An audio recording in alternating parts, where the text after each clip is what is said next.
دریائے نیل خشک ہو چکا تھا۔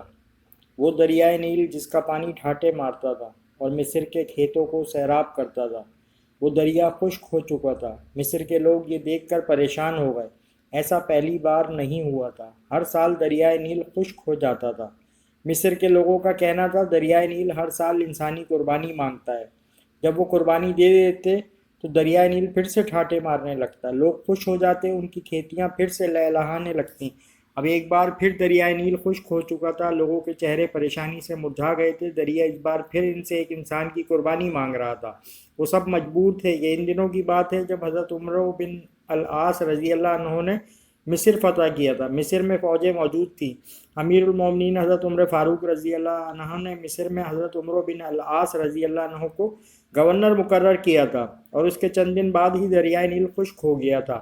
لوگوں کی پریشانی دیکھنے کے قابل تھی۔ لوگ دریائے نیل میں انسانی قربانی کی تیاریاں کرنے لگے۔ اب لوگ خوش تھے کہ دریا انسان کی قربانی کے بعد پھر سے بہنا شروع کر دے گا اور خوشحالی ہی خوشحالی ہوگی۔ آخر وہ دن بھی آ گیا جس دن ایک انسان دریائے نیل کی بھینٹ چڑھ جانا تھا۔ لوگ صبح ہی صبح یوں تیار ہو کر باہر نکل آئے جیسے عید کا سماں ہو۔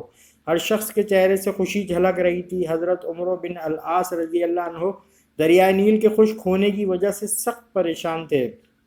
جب انہوں نے یہ سنا کہ لوگ دریائے نیل کی بھینٹ چڑھانے کے لیے ایک انسان کو قربان کرنے لگے ہیں تو وہ تڑپ اٹھے کہ یہ تو سراسر ظلم ہے۔ دریا کے لیے ایک انسان کو قتل کر دینا کہاں کی عقل مندی ہے۔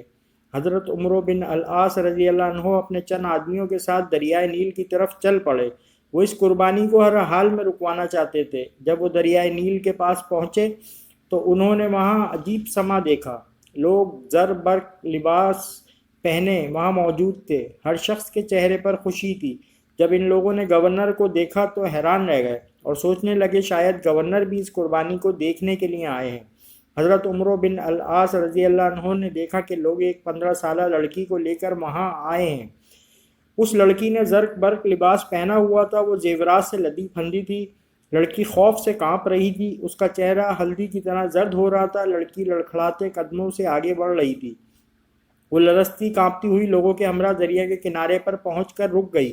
اس نے مڑ کر اپنے باپ کی طرف دیکھا۔ باپ کی آنکھوں میں آنسو تھے، وہ مجبور تھا۔ لوگ اس کی بیٹی کو گھسیٹ کر موت کے منہ میں دھکیل رہے تھے، وہ کچھ نہیں کر سکتا تھا۔ اپنی بوڑھی آنکھوں سے بیٹی کو موت کے منہ میں جاتے ہوئے دیکھ رہا تھا۔ لڑکی کی ماں تو غم سے نڈھال ہوئی جا رہی تھی۔ لڑکی ہاتھ چھڑا کر اپنے باپ کی طرف دوڑی۔ لوگ اس کے پیچھے بھاگ کھڑے ہوئے اور لڑکی کو پکڑا اور پھر سے دریا کے کنارے پر لے آئے۔ لڑکی رو کر لوگوں سے التجا کرنے لگی، مجھے چھوڑ دو، میں مرنا نہیں چاہتی۔ لوگوں نے اسے مضبوطی سے پکڑ لیا۔ اب حضرت عمر بن العاص رضی اللہ عنہ کے صبر کا پیمانہ لبریز ہو چکا تھا۔ وہ جلدی سے آگے بڑھے اور لڑکی کو ان لوگوں کی قید سے چھڑاتے ہوئے بولے، یہ سب کیا ہے؟ تم اس لڑکی کو کیوں ہلاک کرنا چاہتے ہو؟ لوگ گورنر کی بات سن کر پریشان ہو گئے۔ لڑکی بھاگ کر اپنے باپ کے پاس چلی گئی۔ لڑکی کی ماں نے آگے بڑھ کر اسے اپنے ساتھ لپٹا لیا۔ لڑکی سسکیاں لے لے کر رو رہی تھی اور ماں اسے چپ کرانے کی کوشش کرتے ہوئے خود بھی رو رہی تھی۔ لوگوں نے کہا، اے امیر، دریائے نیل خشک ہو چکا ہے، وہ ہر سال ایک انسان کی قربانی مانگتا ہے۔ یہ سن کر حضرت عمر بن العاص رضی اللہ عنہ نے ناگواری سے لوگوں کی طرف دیکھا، پھر پوچھا، کیا ہر سال یہ دریا اسی طرح خشک ہو جاتا ہے؟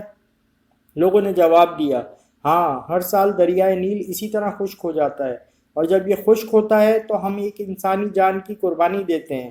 اس کے ساتھ ہی دریا کا پانی بڑھنا شروع ہو جاتا ہے اور دیکھتے ہی دیکھتے دریا میں طغیانی آ جاتی ہے۔ حضرت عمر بن العاص رضی اللہ عنہ نے کہا، یہ تو ظلم ہے۔ لوگوں نے کہا، اے امیر، ہم ہر سال چاند کی 11 تاریخ کو ایک نوجوان لڑکی کا انتخاب کر کے اس کے والدین کو رضامندی سے اس لڑکی کو زیورات اور خوبصورت لباس پہنا کر دریائے نیل کی بھینٹ چڑھا دیتے ہیں، پھر دریا کا پانی بڑھنے لگتا ہے۔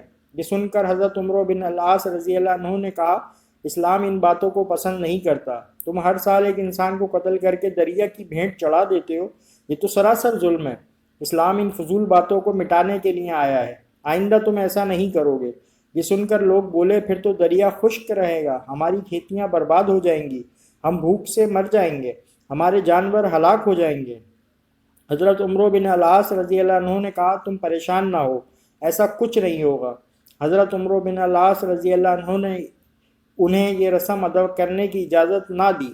اب لوگ بڑے پریشان ہوئے کہ اگر ایسا نہ کیا گیا تو ہر طرف خشک سالی ہو جائے گی اور ہم سب بھوک سے مر جائیں گے۔ ان کی سمجھ میں نہیں آ رہا تھا کہ وہ کیا کریں۔ ان میں اتنی جرت نہ تھی کہ وہ گورنر کے حکم کی عدولی کر سکیں۔ وہ سب خاموشی سے سر جھکائے کھڑے ہو گئے۔ حضرت عمرو بن العاص رضی اللہ عنہ نے لڑکی کو اس کے ماں باپ کے ساتھ گھر بھجوایا اور لوگ بھی آہستہ آہستہ وہاں سے جانے لگے۔ چند دنوں تک دریائے نیل بالکل خشک ہو گیا، اس میں ایک بوند بھی پانی نہ آیا۔ لوگ بھوکلا گئے، ان کی کھیتی باڑی دریائے نیل کے پانی سے قائم تھی، زمینیں بنجر ہو گئیں، لوگ فاقوں سے مرنے لگے، جانور چارہ نہ ہونے کی وجہ سے تڑپ تڑپ کر جانے دے رہے تھے۔ یہ دیکھ کر لوگوں نے مصر سے نکل کر دوسرے علاقوں کا رخ کیا، ہر طرف ویرانی ہی ویرانی تھی۔ حضرت عمرو بن العاص رضی اللہ عنہ نے جب دیکھا تو وہ بھی پریشان ہو گئے۔ آخر انہوں نے امیر المومنین حضرت عمر فاروق رضی اللہ عنہ کو ایک خط لکھا اور اس میں ساری صورتحال واضح کر دی۔ امیر المومنین حضرت عمر فاروق رضی اللہ عنہ نے جب یہ خط پڑھا تو آپ نے حضرت عمرو بن العاص رضی اللہ عنہ کو جواب میں لکھا، تم نے مصریوں کو بہت اچھا جواب دیا۔ اسلام ایسی باتوں کی اجازت نہیں دیتا، وہ ایسی فضول باتوں کو مٹانے کے لیے آیا ہے۔ میں اس خط کے ساتھ ایک رکہ بھیج رہا ہوں، تم یہ رکہ دریائے نیل میں ڈال دینا۔ جب حضرت عمرو بن العاص رضی اللہ عنہ کے پاس امیر المومنین حضرت عمر فاروق رضی اللہ عنہ کا خط پہنچا تو انہوں نے خط کے بعد وہ رکہ بھی پڑھا جو دریائے نیل میں ڈالنے کے لیے دیا گیا تھا۔ اس میں لکھا تھا، یہ خط اللہ کے بندے عمر بن خطاب رضی اللہ عنہ کی طرف سے دریائے نیل کے نام ہے۔ اے دریا، اگر تو اللہ کے حکم سے بہتا تھا تو ہم بھی اللہ ہی سے تیرا جاری ہونا مانگتے ہیں، اور تو اللہ کے حکم سے جاری ہو جا، اور اگر تو خود اپنی مرضی سے بہتا ہے اور اپنی ہی مرضی سے رک جاتا ہے تو پھر تیری کوئی پرواہ نہیں اور ضرورت بھی نہیں۔ حضرت عمرو بن العاص رضی اللہ عنہ نے یہ رکہ دریائے نیل میں ڈال دیا اور واپس چلے آئے۔ جب صبح مصر کے لوگ بیدار ہوئے تو یہ دیکھ کر حیران رہ گئے کہ اللہ نے دریائے نیل کو اس طرح جاری کر دیا ہے، بلکہ اب تو دریا میں پانی بہت چڑھ گیا تھا اور دریا میں طغیانی آئی ہوئی تھی۔ لوگ یہ دیکھ کر خوشی سے چلا اٹھے، دریا جاری ہو گیا۔ اس دن سے اب تک دریائے نیل اسی طرح جاری و ساری ہے، ایک لمحے کے لیے بھی اس کا پانی خشک نہیں ہوا۔ زینت کے خزانے کو الماس کہتے ہیں، لگے تڑپ پانی کی تو اسے پیاس کہتے ہیں۔ یوں تو سب کی پیاس بجھاتا ہے دریا، جو دریا کی پیاس بجھائے اسے عمر بن